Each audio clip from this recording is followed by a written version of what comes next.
Back to let's crack judiciary. This is me Vasudev Monga and आज इस particular session में हम लोग बात करने वाले हैं कि भारत में हमारे देश में सबसे महंगे वकील कौन से हैं। आपने काफी बार ये चीज सुनी होगी कि इंडिया में सुप्रीम कोर्ट के कुछ लॉयर्स ऐसे भी हैं जो कि पर हेयरिंग के लिए, यानी कि एक ही हेयरिंग पे अगर वो सुप्रीम कोर्ट में अपीयर हो रहे हैं किसी पार्टी के लिए, तो वो उस एक हेयरिंग के लिए 20-20, 25-25 लाख रुपया भी एक हेयरिंग में ले लेते हैं। तो बेसिकली वो कौन से एडवोकेट्स हैं और वो किस तरह से उस लेवल पर पहुंचे हैं, इसकी जानकारी मैं आज आपको दूंगा। तो यू सी, अगर हम बात करें बेसिकली, अगर हम नॉर्मल एडवोकेट्स की बात करें तो एक जो फर्स्ट जनरेशन के जो लॉयर्स होते हैं जिनकी फैमिली में कोई भी एडवोकेट नहीं होता, तो आज भी हम लोग यही मान के चलते हैं कि 95% ऑफ द एडवोकेट्स जो कि जनरेशन 1 के होते हैं, जो कि पहली बारी वकीली कर रहे हैं, वो लोगों को स्टैंड होने में लगभग 5 से 7 लग जाते हैं। 5 से 7 साल इजीली लग जाते हैं कि वो लोग अपना आराम से घर परिवार चला लें। बेसिकली मैं बात कर रहा हूं 50-70 हजार रुपए की, कि ऐसे एडवोकेट्स भी हैं इंडिया में। बेसिकली 95% ऑफ इंडियन एडवोकेट्स ऐसे ही हैं जो कि अभी भी हमेशा स्ट्रगलिंग पीरियड पर ही रहते हैं। और यह बात भी है कि बहुत कम ऐसे एडवोकेट्स होते हैं जिनका करियर एकदम से फ्लरिश कर जाता है और एक एक हेयरिंग पे उनको 20-20, 25-25 लाख रुपया ही मिलता है, राइट। तो अब हम जो सब लोग यहां पर LLB कर रहे हैं, लॉ कर रहे हैं, अब हम सब लोगों को भी अपने करियर को फ्लरिश करने के लिए किसको फॉलो करना चाहिए, उन सब के मैं आपको नाम बताऊंगा कि इंडिया में ऐसे कौन से एडवोकेट्स हैं जो कि लगभग 20-25 लाख रुपया पर हेयरिंग के लिए लेते हैं, पर हेयरिंग के लिए। और ये जो मैं अमाउंट आपको बताऊंगा कि लगभग 20-25 लाख है ना, ये भी एक ऑनलाइन अमाउंट है। अगर हम लोग प्रैक्टिकल की बात करें, प्रैक्टिकल लाइफ में बहुत सारे केसेस ऐसे भी होते हैं जहां पर हेयरिंग का पैसा इससे भी ज्यादा लिया जाता है। You see, if you are talking about this, you see, सबसे पहले हमारे पास आते हैं एक ऐसा नाम जो कि आप सब लोगों ने सुना होगा और जो कि अब इस दुनिया में नहीं रहे, फलीसम नरीमन एक ऐसे advocate and the father of the very prominent justice Nariman, जो कि 3-4 साल पहले उन्होंने रिटायरमेंट भी ले ली, वो रिजाइन कर चुके हैं अब 65 ईयर्स के होने के बाद। फलीसम नरीमन, अब जस्टिस फलीसम नरीमन, इन्होंने इतने बड़े केसेस लड़े हैं, इतने बड़े केसेस इनके पास गए हैं। You can see Bhopal gas tragedy का जो केस था, भोपाल गैस ट्रेजेडी केस में जो दूसरी तरफ से, एक तरफ तो विक्टिम हो गए, जो दूसरी तरफ से जो कंपनी की तरफ से केस लड़ रहे थे, यूनियन कार्बाइड कॉर्पोरेशन की तरफ से, उनकी तरफ से फलीसम नरीमन ये केस को लड़ रहे थे। You see, he is one of the prominent and the well known lawyer, सबसे ज्यादा वेल नोन लॉयर है। और इनकी जो इनकम है वो लगभग पर हेयरिंग पे जो इनकी हेयरिंग थी, लगभग 25 लाख रुपया एक हेयरिंग पर ये लेते थे। और जो बड़े हमारे देश में कॉन्स्टिट्यूशनल लॉ के केसेस आए, जैसे कि गोलकनाथ का केस हो गया, या फिर TMA पाई फाउंडेशन का केस हो गया, वो सारे केसेस में भी इन्होंने रिप्रेजेंट किया है। उसके बाद अगर हम बात करें तो इनका नाम भी सब लोग जानते हैं, हरीश साल्वे जी।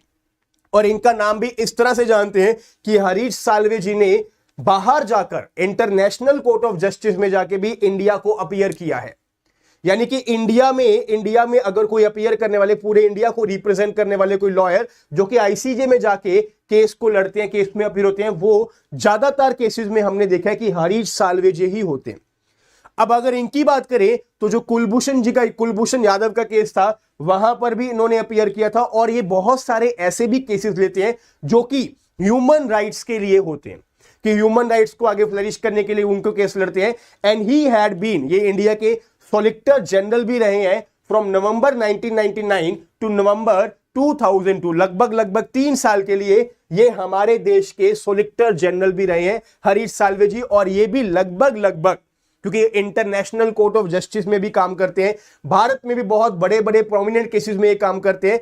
तो ये, अच्छा, मैं अगर आपको आर्टिकल 370 की बात करूं कि abrogation of article 370 Jammu Kashmir को लेके, उस केस में भी इनको अपीयरेंस के लिए मौका मिला था, राइट। तो सी, ये भी एक केस की हेयरिंग पे लगभग 20-25 लाख रुपया लेते हैं अपीयर होने के लिए। I am talking about the single appearance, कि एक बार सुप्रीम कोर्ट में जाकर अपीयर होने पे ही इतना पैसा ही लेते हैं, राइट। उसके बाद अगर हम बात करें, then there is Gopal Subramanium ji, he is also one of the richest attorneys in India, और इनको ना नेशनल डे अवार्ड की इनको यहां पर रिसीव हुआ था in the year 2009। Indian president से 2009 में इनको नेशनल लॉ डे भी यहां पर अवार्ड मिला था, and he has also been the solicitor general, ये भी देश के सोलिसिटर जनरल रहे। अच्छा, ज्यादातर आप सारे के सारे वकील वही देखोगे जो कि हमारे देश में कभी ना कभी सोलिसिटर जनरल रहे हैं या फिर एडवोकेट जनरल रहे हैं। ये चीज आपको लोगों को हमेशा देखने को मिलेगी कि सोलिसिटर जनरल या एडवोकेट जनरल के बाद जब वो अपनी प्रैक्टिस शुरू कर देते हैं, उसके बाद उनकी पर हेयरिंग पे इतना इतना इनको पैसा मिलना शुरू हो जाता है। यू सी, अब सोलिसिटर जनरल और एडवोकेट जनरल कौन होते हैं? वो हमारे सरकार के वकील होते हैं। हर स्टेट में भी एक वकील होता है जो कि स्टेट गवर्नमेंट को रिप्रेजेंट करते हैं, उनको हम लोग बोलते हैं advocate general of the state. और हर पूरे के पूरे देश में एक सेंट्रल गवर्नमेंट के लिए भी एक एडवोकेट साहब होते हैं जो कि सारे के सारे केसेस में अपीयर करते हैं, और उनके साथ होते हैं सोलिसिटर जनरल जो कि होते हैं अटॉर्नी जनरल ऑफ इंडिया, जैसे कि के वेणुगोपाल जी रहे थे।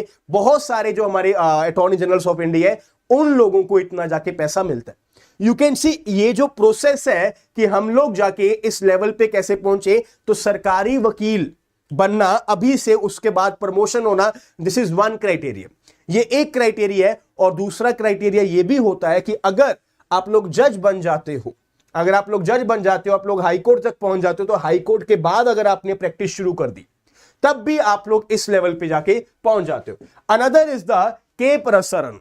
अब इनको सब लोग जानते हैं क्योंकि इन्होंने जितने भी हिंदूज को लेके, हिंदूज के राइट्स को लेके जो काफी सारे केसेस आए हैं, उन सब में इन्होंने अपीयर किया है। Like in the Sabarimala temple case, Sabarimala temple case हो गया, या फिर अगर हम बात करें अयोध्या केस को लेके, जो कि अब अयोध्या केस ऑलरेडी डिसाइड हो चुका है और राम मंदिर भी बन चुका है, तो इन सब केसेस में भी इन्होंने अपीयर किया था, एंड इनको Padma Bhushan award and Padma Vibhushan award भी ऑलरेडी मिला हुआ है।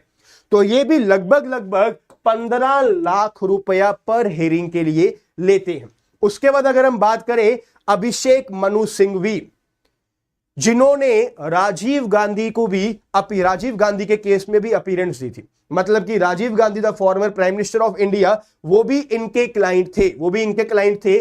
40 साल से ज्यादा इनकी प्रैक्टिस हो चुकी है high court and the supreme court में, एंड आपने इनको काफी बार टीवी चैनल्स पे भी, इनको न्यूज चैनल्स पे भी देखा होगा, बिकॉज काफी बार ये एज अ लीगल एनालिस्ट हमें न्यूज चैनल्स में देखने को मिलते हैं।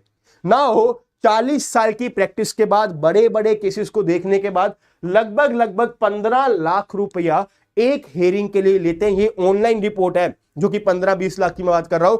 प्रैक्टिकल लाइफ में इससे भी ज्यादा बहुत सारे एडवोकेट्स हैं जो कि पैसा लेते हैं।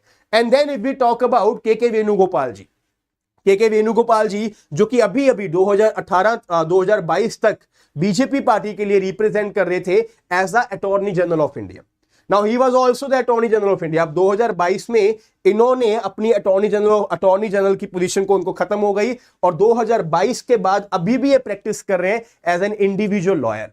तो इनकी भी बहुत सारी फीस है, लगभग 20 लाख रुपया पर हेयरिंग पे ले लेते हैं। He is specially for the Indian constitution lawyer and a senior advocate in the Supreme Court of India. Basically criminal law के केसेस में अगर हम बात करें या कॉन्स्टिट्यूशनल लॉ के केसेस में हम लोग बात करें, तो के वेणुगोपाल जी को हमेशा हमें सुप्रीम कोर्ट में देखने को ही मिलता है।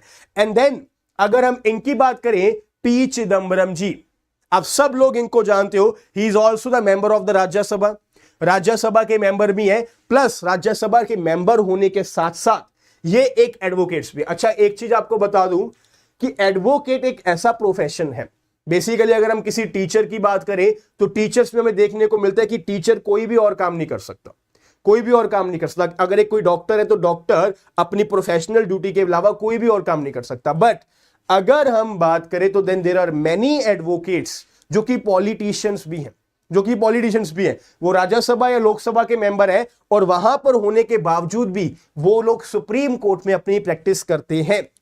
उनमें से एक आते हैं पी चिदम्बरम जी, जो कि हमारे देश में union minister of finance, a lawyer and a member of parliament, Rajya Sabha के भी रहे हुए हैं। और इन्होंने जो अपनी पढ़ाई थी वो university of Madras and Harvard university से भी करी थी। ये भी लगभग 20 लाख रुपया पर हेयरिंग के लिए लेते हैं। अगर हम और भी ऐसे कुछ एडवोकेट्स की बात करें जैसे कि कपिल सिब्बल जी, अब कपिल सिब्बल जी भी सेम लेवल के हैं, वो भी इतना ही पैसा लेते हैं, and at this point of time he is also the president of the bar council of India. ऐसे हमें, जैसे कि एक और आपको बताऊं तो मुकुल रोहतगी जी, बहुत सारे एडवोकेट्स हैं, बट द प्रोसीजर इसकी यहां तक आपको पहुंचना कैसे। सी पॉइंट नंबर 1, आपको पूरी की पूरी लॉ की नॉलेज होनी चाहिए, इन डेप्थ आपको नॉलेज होनी चाहिए। सेकेंडली, जो आपकी कम्युनिकेशन स्किल्स है, लॉ को इंटरप्रेट करने की स्किल्स है, वो आपकी बहुत ही स्ट्रांग होनी चाहिए, बहुत ही स्ट्रांग होनी चाहिए। और आपकी जो प्रैक्टिस है, जो एक्सपीरियंस है, वो आपको लगातार करते रहना है। आपको हर रोज कोर्ट में जाना है, हर रोज, चाहे आपको पैसा ना मिले फिर भी जाके आप किसी ना किसी केस में अपीयर हो। This practice, this experience will take you to this level. और उसके बाद अगर आप कोई सरकारी एग्जाम को निकालते हो, या अगर आप मान लीजिए 7 साल के एक्सपीरियंस के बाद हायर जुडिशरी का पेपर निकालते हो, तो हायर जुडिशरी में 10 साल रहने के बाद अगर आप लोग फिर जाके प्रैक्टिस को ज्वाइन करते हो, तब आपका लेवल यहां तक पहुंचता है। तो यहां पर पहुंचने के लिए बहुत सारी मेहनत चाहिए। बट आपको एक सब लोगों को एक चीज बता देता हूं कि अगर आप लोग इस समय यहां पर पूरी की पूरी जुडिशरी की नॉलेज लेना चाहते हो, कि हमें पूरी की पूरी जुडिशरी की एक एक लॉ हमें बहुत अच्छे से समझ आ जाए, सो दैट हम अपनी जुडिशरी की तैयारी भी कर ले, जो तैयारी हमारे एडवोकेसी में भी काम आए, तो अनअकैडमी जुडिशरी आप लोगों के लिए काफी सारे बैचेस लेकर आया है, जिसमें से एक बैच है उड़ान बैच।